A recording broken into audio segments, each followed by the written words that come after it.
Clean the phone screen.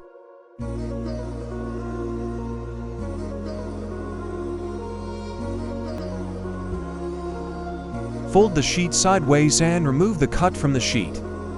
Make sure all 3 layers are removed from the sheet. Place the cut over the phone.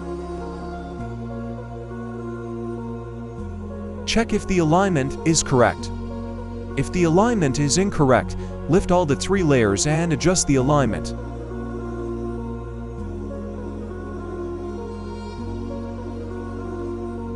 If the alignment is correct, holding on to the mark sticker, lift the hydrogel from the vertical side to the midpoint, and gently push the bottom layer outward using the squeegee.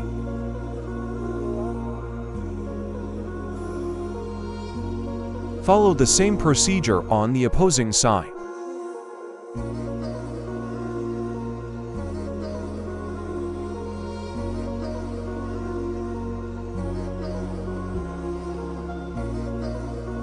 Remove the top layer, leaving the hydrogel on the phone.